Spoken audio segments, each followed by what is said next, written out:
Assalamualaikum warahmatullahi wabarakatuh. Izin memperkenalkan diri, saya Muhammad Faton Taufik Ibrahim, NIM 2023-19035 dari Manajemen Teknik kelas A. Di sini saya akan memaparkan materi tentang organizing pada manajemen teknik. Organizing sendiri atau pengorganisasian adalah suatu proses mendistribusikan pekerjaan dan tugas-tugas serta mengkoordinasikannya untuk mencapai tujuan organisasi. Manulang berpendapat bahwa pengorganisasian adalah pengelompokan aktivitas yang akan dilakukan atau pendistribusian tugas dan fungsi kepada setiap individu yang ada dalam organisasi. Kunci utama dari organisasi pengorganisasian yaitu agar kegiatan pengorganisasian berjalan dengan baik adalah adanya pembagian kerja guna terbentuknya organisasi yang saling bersinergi. Pengembangan fungsi organisasi dapat dilihat melalui beban kerja individu dan kelompok, hubungan antar personal, delegasi wewenang, serta pemanfaatan fasilitas yang dimiliki oleh perusahaan. Kualifikasi personal yang rendah difungsikan untuk pekerjaan yang mudah, beban kerja yang ekstrim akan mengurangi efisiensi pekerjaan yang menimbulkan kebosanan, keletihan, monoton, serta kehilangan motivasi kerja. Pentingnya organizing. Pengorganisasian dilakukan melalui beberapa cara, diantaranya 1. Membentuk suatu sistem kerja terpadu yang terdiri atas beberapa lapisan atau kelompok dan jenis tugas atau pekerjaan yang dilakukan. 2. Memperhatikan rentang kendali atau span of control. Rentang kendali atau span of control adalah jumlah pegawai atau bawahan yang dapat dikendalikan secara efektif oleh seorang manajer atau supervisor pada satu waktu. 3. Terjaminnya sinkronisasi dari setiap bagian atau kelompok lapisan kerja guna mencapai sasaran yang ditetapkan. Nah, di sini contoh pengorganisasian yang saya bawa yaitu pada pengorganisasian PT Pertamina. PT Pertamina Persero merupakan salah satu BUMN terbesar di Indonesia yang bergerak di sektor energi, khususnya minyak, gas, dan energi baru terbarukan. Keberhasilan Pertamina dalam mengelola bisnisnya sangat dipengaruhi oleh fungsi organizing karena perusahaan ini memiliki skala usaha besar dan mencakup berbagai sektor mulai dari eksplorasi, produksi, pengolahan, hingga distribusi energi.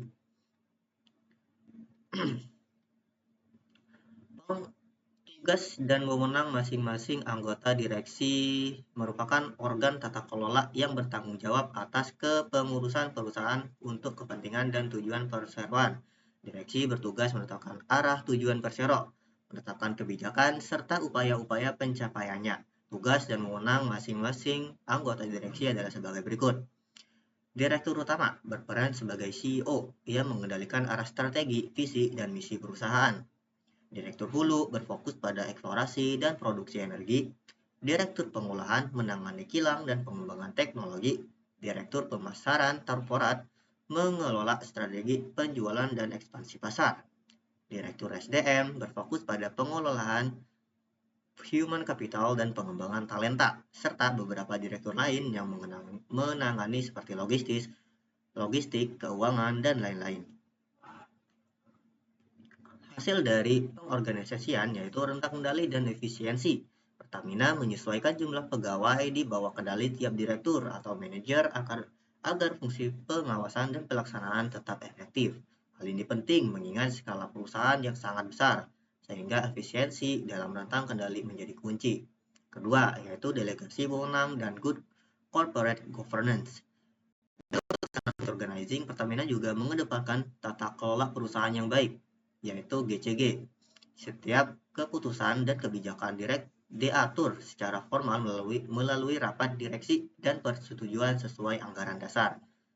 Delegasi wewenang yang jelas membantu mengurangi konflik internal serta meningkatkan akuntabilitas kinerja. Hal ini terbukti dari adanya sinergi antar bagian atau fungsi, seperti adanya koordinasi yang baik antar sektor hulu dan hilir, sehingga roda bisnis dapat terus berjalan. Dilansir dari Newsroom PT Pertamina Persero, fungsi koordinasi sangat dibutuhkan dalam mencapai tujuan perusahaan, salah satunya oleh tim Shared Service Center Multi-Tower Pertamina. Setiap fungsi termasuk human resource, finance, dan IT harus saling berkoordinasi dan bersinergi demi terlaksananya tugas secara efisien dan efektif. Kesimpulan, Dalam penerapan fungsi organizing, PT Pertamina membentuk struktur organisasi yang sistematis dengan pembagian tugas jelas pada setiap direktur dan unit kerjanya. Misalnya, direktur hulu bertanggung jawab pada eksplorasi dan produksi, sedangkan direktur pengolahan fokus pada kilang dan teknologi. Setiap fungsi ini kemudian disinkronkan melalui koordinasi yang baik, seperti yang dilakukan oleh Shared Service Center atau SC, Multi Tower Pertamina, yang menyatukan fungsi SDM, keuangan, dan IT, agar seluruh proses berjalan efisien. Dengan rentang kendali yang tepat, delegasi wewenang yang jelas, serta penerapan prinsip good corporate governance, Pertamina mampu mengelola skala bisnis yang besar secara efektif. Hal ini menunjukkan bahwa pengorganisasian bukan hanya sekadar pembagian kerja, tetapi juga bagaimana setiap bagian mampu bersinergi untuk mencapai tujuan perusahaan secara bersama-sama. Baik, mungkin itu yang bisa saya sampaikan mengenai penjelasan dari organizing pada PT Pertamina Persero. Sekian dari saya tutup. Wassalamualaikum warahmatullahi wabarakatuh.